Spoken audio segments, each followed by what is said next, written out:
সাবেক বাণিজ্যমন্ত্রী টিপু মুন্সিকে গ্রেপ্তার করেছে র্যাব। গত রাত 1:15টার দিকে গুলশান 1 থেকে তাকে গ্রেপ্তার করা হয়। র্যাব জানায়, বৈষম্য বিরোধী ছাত্র আন্দোলন চলাকালীন গুলিবিদ্ধ হয়ে স্বর্ণ শ্রমিক মুসলিম উদ্দিন মিলন হত্যার ঘটনায় দায়ের করা মামলায় টিপু মুন্সিকে গ্রেপ্তার দেখানো হয়েছে। তার বিরুদ্ধে বৈষম্য বিরোধী ছাত্র আন্দোলনের শিক্ষার্থী ও শ্রমিক নিহতের ঘটনায় গাজীপুর ও রংপুরে হত্যা মামলা করা হয়েছে। গত 22 আগস্ট টিপু মুন্সি তার স্ত্রী ও 2 মেয়ের ব্যাংক অ্যাকাউন্ট জব্দ করে বাংলাদেশ ব্যাংকের আর্থিক গোয়েন্দা সংস্থা Bangladesh financial intelligence unit BFIU। একই সঙ্গে তাদের মালিকানাধীন ব্যবসা প্রতিষ্ঠানের ব্যাংক হিসেবে লেনদেন স্থগিত করা হয়।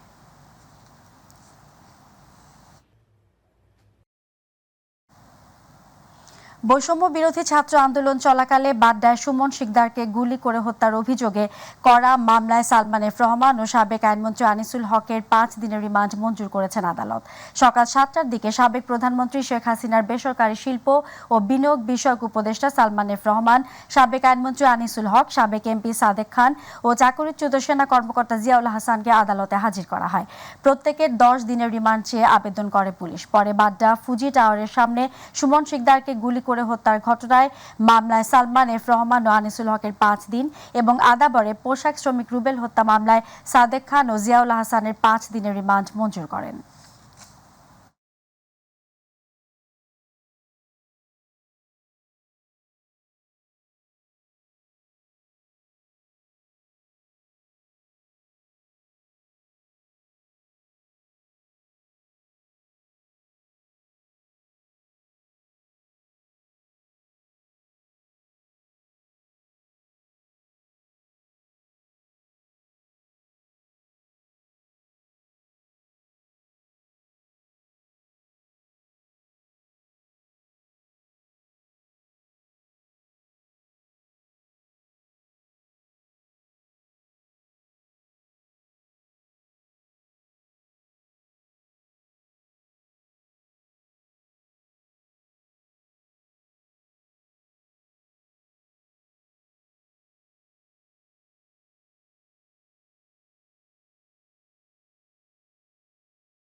প্রধান উপদেষ্টা এবং অন্তর্বর্তী সরকারের প্রধান উপদেষ্টা ডক্টর মোহাম্মদ ইউনূসের দুর্নীতি মামলা তুলে নেওয়া আইনসম্মত ছিল কিনা এ বিষয়ে শুনানি 2 সেপ্টেম্বর দিন ধার্য করেছেন আপিল বিভাগ। ওই দিন বিশেষ জজ আদালতের দেয়া খালাসের রায় দাখিল করতে বলা হয়েছে। আজ প্রধান বিচারপতি সৈয়দ রেফাত আহমেদের নেতৃত্বাধীন 5 সদস্যের বেঞ্চ শুনানির এদিন ধার্য করেন। গত 5 আগস্ট শেখ হাসিনার সরকারের পতনের পর 12 আগস্ট গ্রামীণ টেলিকমের শ্রমিক কর্মচারীদের কল্যাণ তহবিলের টাকা আত্মসাতের অভিযোগে করা মামলা থেকে খালাস পান প্রধান উপদেষ্টা অধ্যাপক ডক্টর মোহাম্মদ ইউনূস সহ 14 জন। মামলা প্রত্যাহার চেয়ে দুদকের করা আবেদনের পরিপ্রেক্ষিতে তাদের খালাস দেন আদালত। ওই দিন ডক্টর ইউনূসের আইনজীবী জানান, বিচার প্রক্রিয়ার মাধ্যমে খালাস চান তারা, কেননা মামলাটি যে ষড়যন্ত্রমূলক ছিল এটি তারা প্রমাণ করতে চান। ফেনীতে ভয়াবহ বন্যায় এখন পর্যন্ত 17 জনের মৃত্যুর খবর পাওয়া গেছে। তাদের মধ্যে 10 জন পুরুষ, 4 জন নারী ও 3 জন শিশু রয়েছে। রাতে তথ্য নিশ্চিত করেছে ফেনী জেলা প্রশাসন। ফেনীর বিভিন্ন এলাকার পানি ধীরে ধীরে কমতে থাকায় বন্যা পরিস্থিতির উন্নতি হয়েছে। নোয়াখালী ও লক্ষ্মীপুর অঞ্চলে ভারী বৃষ্টি ও উজানের পানির কারণে বন্যা পরিস্থিতির অবনতি হয়েছে। টানা বৃষ্টি ও ভারত থেকে আসা উজানের পানিতে দীর্ঘদিন ধরে পানিবন্দী নোয়াখালীর বাসিন্দারা। এতে এখনও তলিয়ে আছে পথঘাট ও মানুষের বসতবাড়ি। লক্ষ্মীপুরেও বৃষ্টি আর উজানের পানির কারণে বন্যা পরিস্থিতির অবনতি হয়েছে।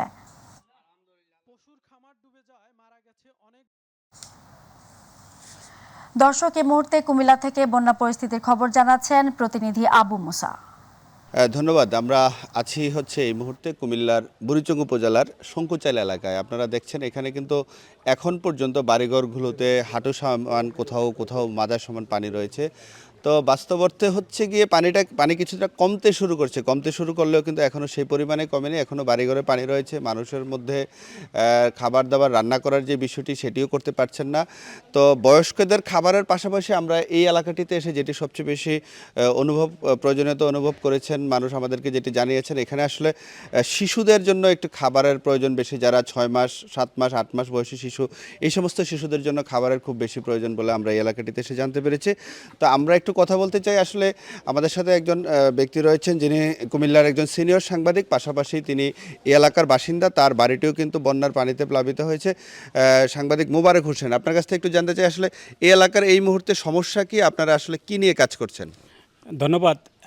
আপনি জানেন 1 সপ্তাহ যাবৎ এই বর্ষণ ছিল, এখানে প্রচুর পানি ছিল।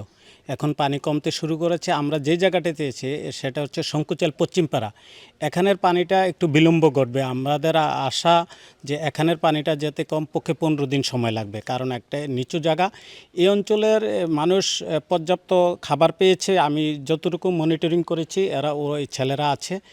আজকে আমরা 2 দিন যাবৎ শিশুদের খবর নিচ্ছি, বিশেষ করে 6 মাস থেকে 2 বছরের শিশুদের জন্য আমরা কিছু দুধ এনেছি এবং খাবার এনেছি, এবং কি অন্য বাচ্চাদের জন্য আমরা কিছু বিস্কিট জাতীয় খাবার এনেছি। আর বিশেষ করে মহিলাদের জন্য প্যাড এনেছি, যারা বাচ্চাদের মায়ের জন্য। এই জিনিসগুলো আমরা এখন এই মুহূর্তে চিকিৎসা এবং শিশু এবং বয়স্ক মহিলাদের যে সেবাটি সেটি নিশ্চিতের জন্য এই স্বেচ্ছাসেবক এই তরুণরা কাজ করে যাচ্ছে। ধন্যবাদ। আসলে যেটি বলছেন, এই মুহূর্তে আসলে এই শিশু কিংবা পাশাপাশি বৃদ্ধদের জন্য কিন্তু চিকিৎসা সেবা বা খাবারের প্রয়োজন বলে মানুষ এই মুহূর্তে প্রয়োজনীয়তা অনুভব করছেন। পাশাপাশি কিন্তু যেই পশুখাদ্যেরও বেশ প্রয়োজনীয়তা। আপনারা জানেন, ঘাস তলিয়ে যাওয়ার কারণে কিন্তু গরু ছাগল যা রয়েছে তারা কিন্তু খাবার পাচ্ছেন না। তো সেই কারণে পশুখাদ্যের একটি প্রয়োজনীয়তা, পাশাপাশি শিশুদের জন্য খাদ্যের প্রয়োজনীয়তা রয়েছে বলে আমরা এই এলাকাটিতে এসে জানতে পেরেছি। তো এই ছিল কুমিল্লা থেকে বন্যা কবলিত এলাকার সর্বশেষ অবস্থা। আবু মুসা, আপনাকে ধন্যবাদ। বন্যা কবলিত এলাকার মানুষকে খাদ্য সহায়তা দেওয়ার লক্ষ্যে টিএসসিতে চলছে গণত্রাণ সংগ্রহ কার্যক্রম। স্বেচ্ছায় বিভিন্ন স্কুল, কলেজ ও বিশ্ববিদ্যালয়ের শিক্ষার্থীদের পাশাপাশি অভিভাবকরা সহায়তা করেছেন খাদ্য প্যাকেজিং কাজে। মানুষ মানুষের জন্য এই স্লোগান বাস্তবায়ন করতে খাদ্য সহায়তা কার্যক্রমে অংশ নিয়েছেন বিভিন্ন শ্রেণী পেশার মানুষ। আর এ নিয়ে বিস্তারিত রিপোর্টে আছেন ইউসুফ আলী। দেশের যেসব জেলা বন্যা কবলিত হয়েছে সেসব জেলায় মানুষকে খাদ্য সহায়তা দিতে ঢাকা বিশ্ববিদ্যালয়ের টিএসসিতে চলছে বিভিন্ন ধরনের খাদ্য, বিশুদ্ধ পানি ও শিশু খাদ্য সংগ্রহ। বৈষম্যবিরোধী ছাত্র আন্দোলনের উদ্যোগে বিশাল এ কর্মযজ্ঞে কাজ করছে দেশের বিভিন্ন শিক্ষা প্রতিষ্ঠানের ছাত্রছাত্রীরা। আসলাম আমার আম্মুর সাথে আরো কিছু জিনিস নিয়ে, তারপর এসে এখানে কাজ করা শুরু করলাম। আমি এখানে বিস্কুট পড়তেছি, তারপর বন্যাদের জন্য পড়তেছি। এখানে আমার ভালো লাগছে করতে কাজটা, আমার ফ্যামিলিও আছে এখানে। বন্যার্তদের জন্য স্বেচ্ছায় খাদ্য সহায়তা দেওয়ার পর তা প্রক্রিয়াকরণ করতে যোগ দিয়েছে তৃতীয় লিঙ্গের মানুষও। যারা দুর্গত, ওরাও তো আমাদের ভাই বোন। হ্যাঁ, ওরাও তো আজকে বিপদের মধ্যে পড়ে আসছে। হ্যাঁ, তাদের জন্য আমরা স্বেচ্ছাসেবক হিসেবে কাজ করতেছি। শিক্ষার্থীদের কাজে সহায়তা করতে অভিভাবকরাও যোগ দিয়েছেন টিএসসি চত্বরে। আমার মেয়ে আসছে, ক্লাস 8-এ পড়ে।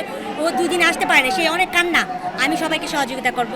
আমি ওখানে কিছু করতে পারতেছি না, কিন্তু আমি এখানে হেল্প করবো। মানে আমরা কিন্তু আনন্দে কাজ করতেছি, আমাদের অনেক কষ্ট, মানে কোনো কষ্টই আমাদের মনে হইতেছে না। এই যে ছাত্রদেরকে সহযোগিতা করছি, আমিও তো একজন ছাত্রের মা। বিভিন্ন শ্রেণী পেশার মানুষের সহায়তায় আকস্মিক বন্যায় যে খাদ্য সংকট দেখা দিয়েছে তা কাটিয়ে ওঠা সম্ভব হবে বলে মনে করছেন সংশ্লিষ্টরা। ইউসুফ আলী, মাই টিভি, ঢাকা। খুলনায় গণত্রাণ কর্মসূচিতে বিভিন্ন শিক্ষা প্রতিষ্ঠানের শিক্ষার্থীদের বিশাল কর্মযজ্ঞ চলছে। দেশে চলমান বন্যা পরিস্থিতিতে বন্যার্তদের সাহায্যের জন্য খুলনা বিশ্ববিদ্যালয় সহ বিভিন্ন শিক্ষা প্রতিষ্ঠানের সাধারণ শিক্ষার্থীরা হাতে নিয়েছে গণত্রাণ সংগ্রহ কর্মসূচি। খুলনা থেকে শিশির রঞ্জন মল্লিকের রিপোর্ট, জানাচ্ছেন জুবাইর রহমান। বন্যায় ক্ষতিগ্রস্ত শত শত মানুষকে সাহায্যের জন্য এবং এই কর্মসূচিতে অংশগ্রহণ করতে এগিয়ে আসছেন সকল শ্রেণী পেশার মানুষ। সংগ্রহকৃত টাকা দিয়ে প্রয়োজনীয় দ্রব্য কিনে বন্যা কবলিত এলাকা ফেনী, কুমিল্লা, খাগড়াছড়ি, নোয়াখালী, চট্টগ্রাম এবং তীব্র জোয়ারের পানিতে বেড়িবাঁধ ভেঙে প্লাবিত খুলনার পাইকগাছায় ত্রাণ সামগ্রী পৌঁছে দিচ্ছে শিক্ষার্থীদের কয়েকটি টিম। সম্প্রতি খুলনার পাইকগাছাতে 200 পরিবারের মধ্যে এবং খাগড়াছড়িতে 150টি পরিবারের মধ্যে ত্রাণ সামগ্রী বিতরণ করা হয়েছে। এর আগে পাইকগাছায় পিকআপ ট্রাক ভর্তি ত্রাণ সামগ্রী এবং খাগড়াছড়িতে ১২৫টি পরিবারের মধ্যে ত্রাণ বিতরণ করা হয়েছে। গত ২৪শে আগস্ট থেকে খুলনার ৩টি পয়েন্টে ময়লাপোতা মোড়, শিববাড়ি এবং ফুলবাড়ি গেটে গণত্রাণ গ্রহণ কর্মসূচি শুরু হয়। নগদ অর্থ, চাল, ডাল, আটা, তেল এবং পানি গণত্রাণ গ্রহণ কর্মসূচিতে দেওয়ার জন্য উৎসাহিত করেন শিক্ষার্থীরা। ছাত্রদের উদ্দেশ্যে আমি খুবই খুশি, সাধ্যমতন এখন চেষ্টা করছে অনুদান দেওয়া। আমি তাদেরকে সাধুবাদ জানাই এবং তারা আজীবন মানুষের কল্যাণে কাজ করুক এই আশাবাদী। ছাত্রদের এই মহৎ উদ্যোগকে স্বাগত জানিয়েছে সাধারণ মানুষ। আমরা তৃতীয় লঙ্গের মানুষ, আমার গুরু, আমরা মিলে আমার ছাত্র ভাইদের পাশে আমরা দাঁড়িয়েছি। আমরা ক্ষুদ্র মানুষ, যতটুকু পারছি ওনাদের পাশে দাঁড়িয়েছি। দেশের এই ক্রান্তিকালে মানুষের পাশে দাঁড়াতে পেরে খুশি সব শ্রেণী পেশার মানুষ। গণমানুষ যারা ছিল সবাই কিন্তু আমাদের এই বৈষম্য বিরোধিতা দেখে সবাই মানে হুমড়ে খেয়ে পড়া যেটাকে বলে, সবাই এত পরিমাণে হেল্প করছে। 3টা পয়েন্ট রয়েছে, এখানে হচ্ছে আমাদের কাপড়, খাবার, শুকনা খাবার, চাল ও নগদ অর্থ নেওয়া হচ্ছে। এই ব্যানারের আমাদের কার্যক্রম পুরোপুরি স্বচ্ছ এবং নিয়মতান্ত্রিক। ছাত্র সমাজ তারা যে উদ্যোগ নিয়েছে, দিনরাত পরিশ্রম করছে, এটাকে সাধুবাদ জানাচ্ছি এবং তাদের এই উদ্যোগটা আরো সফল হোক। সবাইকে সাথে নিয়ে অসহায় মানুষগুলোর পাশে দাঁড়াতে দৃঢ় প্রত্যয়ী সবাই। জুবাইর রহমান, মাইটিভি নিউজ। বন্যা পরিস্থিতি মোকাবিলায় সেনাবাহিনীর আর্মি এভিয়েশন গ্রুপের 16টি হেলিকপ্টারের মাধ্যমে 6 জুন মুমূর্ষু রোগীকে উদ্ধার করে হাসপাতালে স্থানান্তর ও 16 জন ব্যক্তিকে দুর্যোগপূর্ণ এলাকা থেকে নিরাপদ স্থানে স্থানান্তর করা হয়েছে। পাশাপাশি ত্রাণ, বিশুদ্ধ পানি ও পানি বিশুদ্ধকরণ ট্যাবলেট হেলিকপ্টারের মাধ্যমে বিতরণ করা হয়েছে। বুধবার আইএসপিআর থেকে পাঠানো এক সংবাদ বিজ্ঞপ্তিতে এ তথ্য জানানো হয়েছে। আইএসপিআর জানায়, বন্যা পরিস্থিতি মোকাবিলায় বুধবার সেনাবাহিনী সম্ভাব্য সব পন্থা অবলম্বনের মাধ্যমে উদ্ধার অভিযান ও ত্রাণ বিতরণ কার্যক্রম পরিচালনা করেছে। এছাড়া প্রতিকূল আবহাওয়া সত্ত্বেও ৯,২২৮ কেজি ত্রাণ, ৬৫০ লিটার বিশুদ্ধ পানি ও পানি বিশুদ্ধকরণ ট্যাবলেট বন্যা কবলিত এলাকায় হেলিকপ্টারের মাধ্যমে বিতরণ করা হয়েছে। বিএনপি মহাসচিব মির্জা ফখরুল ইসলাম আলমগীরের নেতৃত্বে একটি প্রতিনিধি দল বাংলাদেশে নিযুক্ত রাশিয়ার রাষ্ট্রদূত আলেকজান্ডার মান্টিটস্কির সঙ্গে বৈঠকে অনুষ্ঠিত হয়েছে। সকালে গুলশানে বিএনপি চেয়ারপারসনের রাজনৈতিক কার্যালয়ে এই বৈঠক শুরু হয়। প্রায় 2 ঘণ্টার এই বৈঠকে বিএনপি মহাসচিব ছাড়াও বৈঠকে অংশ নেন দলটির স্থায়ী কমিটি ও আন্তর্জাতিক বিষয়ক কমিটির সদস্য আমির খসরু মাহমুদ চৌধুরী ও শামা ওবায়েদ। পরে আমির খসরু মাহমুদ চৌধুরী সাংবাদিকদের বলেন, দেশের স্বাধীনতা ও সার্বভৌমত্বের ক্ষতি করে কারোর সাথে সম্পর্ক রাখতে চায় না বিএনপি। তিনি জানান, রাষ্ট্রীয় প্রতিষ্ঠান পুনর্গঠনের জন্য সরকারকে সময় দেবে বিএনপি।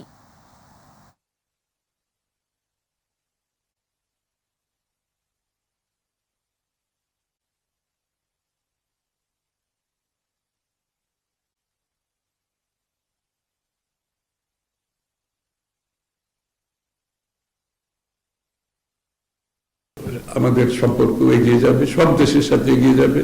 আমরা সিলেক্টিভলি কোনো দেশকে আগে কিংবা পরে সেভাবে দেখি না। বিএনপির পররাষ্ট্রনীতি হচ্ছে আমরা সবার সাথে সুসম্পর্ক রেখে যে দেশের মধ্যে যে কম্পারেটিভ অ্যাডভান্টেজগুলো আছে সেগুলোর সুযোগ নিতে হবে।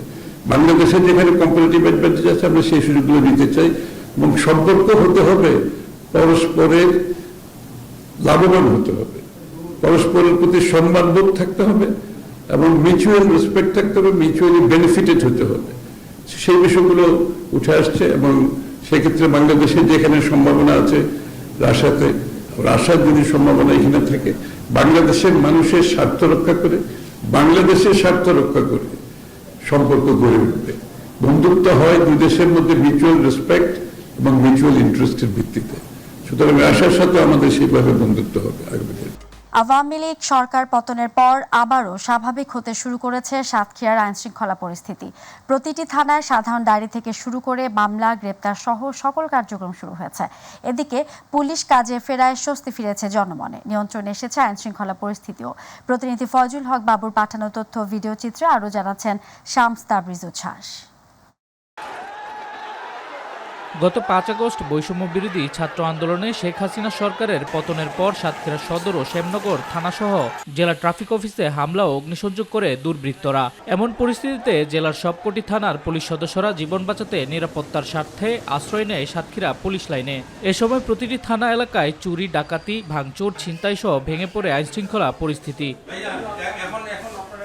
এমন পরিস্থিতিতে ট্রাফিক নিয়ন্ত্রণ, থানা পরিষ্কার পরিচ্ছন্নতা সহ রং করে থানাকে ব্যবহার উপযোগী করে তোলেন শিক্ষার্থীরা। ছাত্র সমাজ থেকে আমরা এসে থানা পরিষ্কার পরিচ্ছন্ন করি। সকল মানুষের ক্ষেত্রে বলবো, যেহেতু থানা এটা আমাদের রাষ্ট্রীয় সম্পদ, এই রাষ্ট্রীয় সম্পদ ধ্বংস করে এটা কারোর জন্য কাম্য না। তো পরবর্তীতে আমরা আমাদের প্রশাসনের সাথে আছি, আমরা ছাত্র সমাজ একসাথে আছি, সকলে মিলে একসাথে সুন্দর একটা বাংলাদেশ বিনির্মাণ করব। আমরা ছাত্ররা একটা উদ্যোগ নিয়েছি যে আমরা আগের মতন থানাটাকে যেন উপযোগী করা যায়, সেই জন্য আমরা এই দেয়ালে বিভিন্ন রং, বিভিন্ন কাজকর্ম করে এখন বর্তমানে আমরা স্বাভাবিকভাবে নিয়ে আসার চেষ্টা করতেছি। তবে জনগণের জানমাল রক্ষায় গেল 15 আগস্ট সাতক্ষীরার সকল থানার পুলিশ সদস্যরা কাজে যোগদান করলে ধীরে ধীরে স্বাভাবিক হতে শুরু করে এলাকার পরিবেশ পরিস্থিতি। নিয়ন্ত্রণে আসে আইন শৃঙ্খলা পরিস্থিতিও। আমরা গত 15 থেকে যথারীতি পূর্বের ন্যায় আমাদের সমস্ত কার্যক্রম আরম্ভ করছি। গত 15 তারিখ থেকে এই পর্যন্ত আজ পর্যন্ত 391টা জিডি হয়েছে। পরিবেশ এখন স্বাভাবিক, সমস্যা নাই, যানজট সুন্দরভাবে সম্পন্ন করা হচ্ছে। এখন সবাই যার যার বাড়িতে গন্তব্যে যাতে সুন্দরভাবে যাইতে পারে আমরা সেইভাবে কাজ করছি। এদিকে পুলিশ কর্মবিরতি শেষে কাজে যোগদান করায় স্বস্তি ফিরেছে সাধারণ মানুষের মাঝে। পূর্ববর্তী দিনগুলোতে যে একটা দেশের পরিস্থিতি খারাপ অবস্থায় ছিল, সেটা উত্তরণ করে ওনারা এখন জনগণের পাশে নিজেদের পুলিশিং সেবা দিতে সর্বতোভাবে সহযোগিতা করবেন। আমি আসছি জিডি করার জন্য, কার্যক্রম শুরু হয়েছে, জিডির কপি আমি জমা দেওয়ার জন্য আমি এখানে আসছি। কাজে যোগদান করার পরে সাতক্ষীরার আইনশৃঙ্খলা পরিস্থিতি সম্পূর্ণভাবে নিয়ন্ত্রণে এসেছে বলে জানান পুলিশের এই কর্মকর্তা।